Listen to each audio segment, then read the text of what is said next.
I denne video vil vi bevise sætningen til udledelse af toppunktet i andengradspolynom.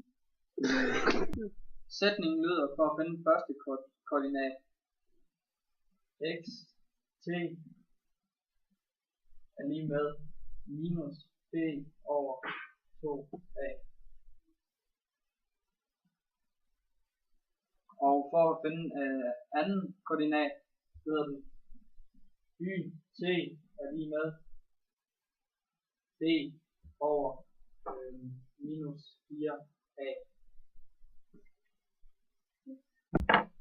For at vise, hvor toppunktet ligger, så kan vi tage lige et koordinatsystem.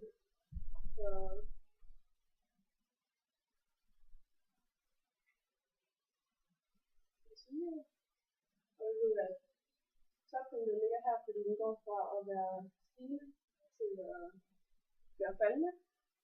Og det skriver vi sådan her. T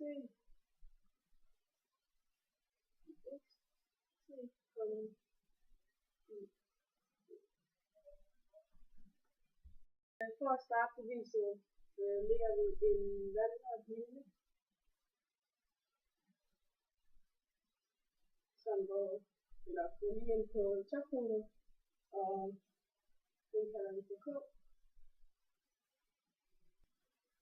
Og vi kan se, at når linjen ligger lige på toppunktet, har den kun én løsning.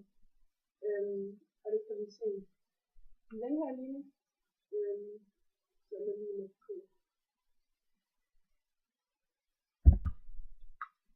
Næste skridt i beviset er at lave vores andengradspolynomier om til andengradsligning. Det gør vi ved hjælp af lovlig omskrivning. Ax plus bx plus c er lige med k er ikke en andengradsligning, for andengradsligningen skal altid være 0. Og for at få den til at give 0, minus vil gå på begge sider, så den kommer til at hedde ax i anden plus bx plus c minus k er lige med 0. Vi ved, at diskrimitanten i et andengradspolynomium hedder d lige med d i anden minus 4ac. Og i vores tilfælde kommer den så til at hedde d er lige med d i anden minus 4ac minus k, da c minus k er selvstændighed. Og vi ved, da vi tidligere har lagt linjen k ind, at linjen k skærer grafen, så der er nøjagtigt en løsning. Og når der er nøjagtigt en løsning, så er d lige med 0.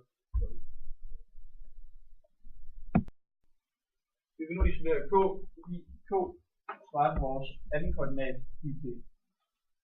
Vi isolerer k ved at gange i parentesen først, så det kommer til at d anden minus 4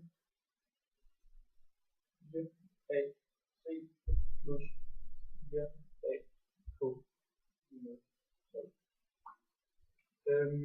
Og så trækker vi 4 ak fra hver side, så det kan d i anden minus 4 ac med minus 4 ac.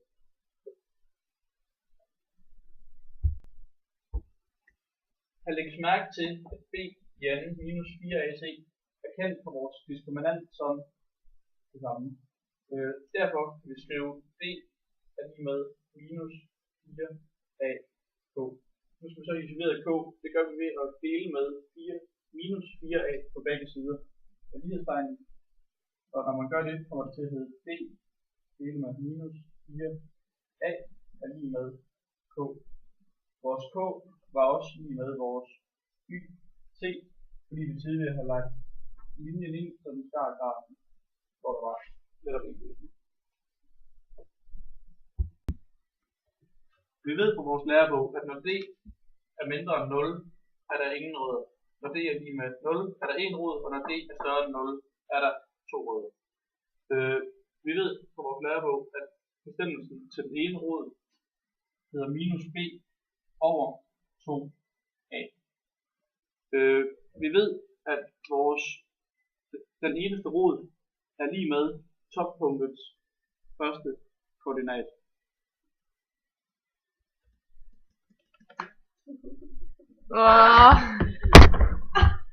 Bare stop den. Og derfor kan vi ikke kun bruge vores ligning til bestemmelse af roden, men også til vores første koordinat. Så derfor er det lige med x. Vi har derfor nu bevist, at de her to ligninger kan bruges til bestemmelse af toppunktets første og anden koordinat.